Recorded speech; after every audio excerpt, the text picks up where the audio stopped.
Fever won the Commissioner's Cup. Big time. Without Caitlin Clark. Big time. No Caitlin Clark. They still went out there, took care of business against a very, very, very good Lynx team. A Lynx team that had won the Commissioner's Cup last year, if I'm not mistaken. Lynx team that got to the WNBA championship game last year. A Lynx team that's one of the two best teams in the W right now. The Fever went out there without their super mega star, Caitlin Clark, and they put on a defensive show. That game started off, it was back and forth because it started the game, and then the Lynx hit a different gear, and they're up 13. I'm like, oh, okay, this is about what I expected. Exactly.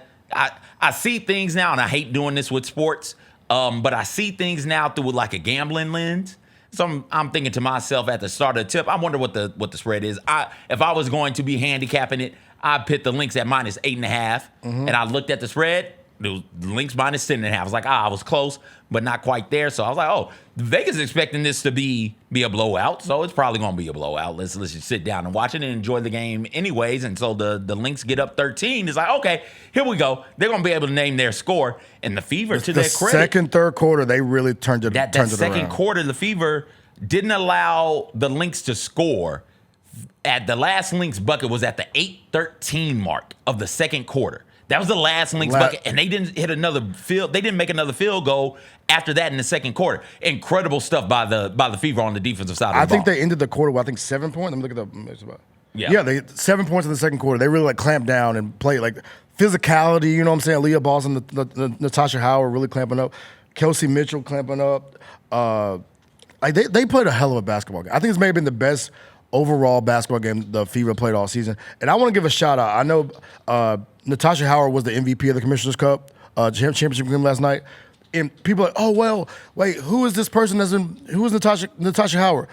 Yo, Natasha Howard is, I think, a three-time WNBA champ. Yeah. Yeah, three-time WNBA champ, two-time WNBA All-Star, WNBA Defensive Player of the Year, WNBA All-First Team, WNBA Most Improved Player, two-time EuroLeague champion. She ain't no scrub.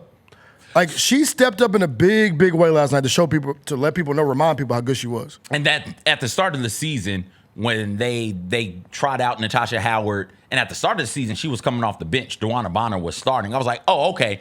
The Fever are going to be good because you've got that coming off the bench at the time, and Natasha Howard, somebody who defensively can get the job done against the power forwards of the game. And you got to have that person because if you're going to be good, you're going to have to find a way to slow down Napheesa Collier. You're going to have to find a way to slow down Breanna Stewart. You're going to have to find a way to slow down Gumake. You're going to have to find a way to slow down even the fees of the world. She can go at the fees of the world too. You're going to have to find ways to slow those types of bigs down. Yeah. And you got that in her. And then at the start of the season, before the whole saga popped off, and I'm not sure where we are on the DeWanna Bonner side of things just yet, but it was like, oh, and you got DeWanna Bonner, who's a walking bucket, who can go out there and get buckets, and then you add into the fact that Caitlin Clark is one of the most electrifying people in all of sports. It's like, oh, this is a really good roster as it's constructed. Well, the season gets started. They are 6-5 with Caitlin Clark. With the win yesterday, I think they get to one game under 500 without Caitlin Clark. So they're a 500 team right now, about 16, 17 games into the season. It's like, okay, where did everything go wrong? I think they've started to figure out how to work Natasha Howard into the game plan a bit more. And you have to do that because Caitlin Clark isn't out there, exactly. Right? And so there are more scoring opportunities for Natasha Howard and for the rest of the Fever with Caitlin Clark being out. The Fever do a tremendous job of cutting, specifically back cutting. They lead the W in points in the paint, and a large part of that reason, not just because Mitchell can get to the rim and finish, she's super left-handed. Left-handed. She never puts that ball in the right hand. I've only seen one person as left-handed as her in my entire life, and that's Golden Tate. When Golden Tate played basketball, I've seen this man cross dudes over, never using his right hand. He'd throw the ball over here with his left and bring it back with his left. It was incredible stuff to see. But she's great getting to the rim, getting downhill. Caitlin Clark is great getting to the rim, getting downhill. Boston's a paint beast. Boston is great in the paint. When you throw the ball to her on the block, she's got an array of post moves that should be the envy of everybody coming up trying to get to this level of professional basketball, but it's the backdoor cuts that really get you. It is the, hey, here I am. No, I'm not. I'm going backdoor. And they've got players who off the bounce can hit players in stride going backdoor. They started just backdooring the Lynx to death there in that a lot of high-low, too. It was a lot of high-low run, putting Natasha Howard at the high post, getting Aaliyah Boston the flash, like the low, sealing her off, high-low action, looking like Marcus Gasol and Zebo out there. And they played their butt off, bro. Like I said, I think that's probably the best overall team performance a few have had all season, whether it's offensive, defensive. And because I was shocked that when they started to kind of start cooking that second quarter, then the third quarter they kept it going, and then the fourth quarter they kind of like shut the door. Then the celebration afterwards, I was like, "Yo, what did you, they won? They was celebrating like they won a real championship." Because it is a real championship. Like they do the W does such a good job with making this thing, the Commissioner's Cup, the in-season, mid-season tournament championship. They do such a good job of making that feel special. Yeah. I was told, and I sent this out on Blue Sky yesterday. I was on the Blue Sky. Blue Sky, that's still a thing? Yeah, I was on there just commenting. People still do that? I don't know. People still do. I was doing it yesterday. Okay. And it was, you look at the court, just looking at the court, it felt special. It felt special because the players wanted to partake in it and wanted to win it. It felt special because those fans, Minnesota Lynx fans, are some of the best in the W. They were going crazy. It felt like a special sort of broadcast. They talked about the game and the competition with a sense of reverence. They weren't trying to talk down on it or make fun of it or anything. They spoke about it highly, and they made you feel like this was a special moment. I don't think that happens enough in the NBA on broadcast. It was different, even different announcers, too, to make it feel bigger. And then the court. The court had the big-ass W logo right there in the middle, and then they had WNBA up and down the court. So right down the middle, it had WNBA down the middle. And I thought to myself, I was told by the NBA, when we asked for them to put the damn Larry O'Brien trophy on the court, I was told that would make the court too slippery and to be too much of a hazard for the players. Why in the hell is it that the W can do these things and you can't if you're the NBA? That's beside the point. The celebration, they celebrated like that because it was big. They celebrated You for get real. to partake in, $500,000 pool for the winner. All types of money ends up going to the charity of the winner as well. So it was a big deal. If you end up with, I don't know, if you today somebody came in, the powers that be, the bosses that be, walk in here and say, "Hey, Devin, good stuff this week.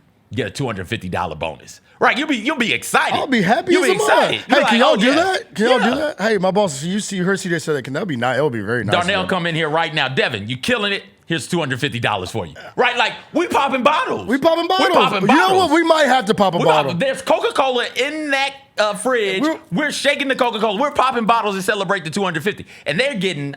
I think it's like $50,000. It's $50,000. I think it's a $500,000 pot. Yeah. And they all kind of split it up. And they even got Sophie Cunningham twerking on IG Live last night. Hey. By the way, can we might have to defund the little subtle like twerk. I don't even know how to describe the little twerk. The wiggle. The wiggle. Defund the wiggle. Yeah. Miley Cyrus got up there and gave everybody like, "Oh, look at Molly twerking on Robin Thicke." Yeah. That's not twerking. She's doing something. She's doing something. Not twerking. It's either you're gonna twerk or you're gonna twerk. Like don't give me the little wiggle. No wiggle. Don't give me the wiggle. But they celebrated, bro. Sydney Colson's are also like one of the more famous people on social media. She went live and they were wilding out on IG Live last night. People say there's not good things don't come from IG Lives, but last night good things came from it. So Sydney Colson came in that game, and I felt like her and Cunningham in the second quarter set the tone for what it was going to be the rest of the way for the Fever.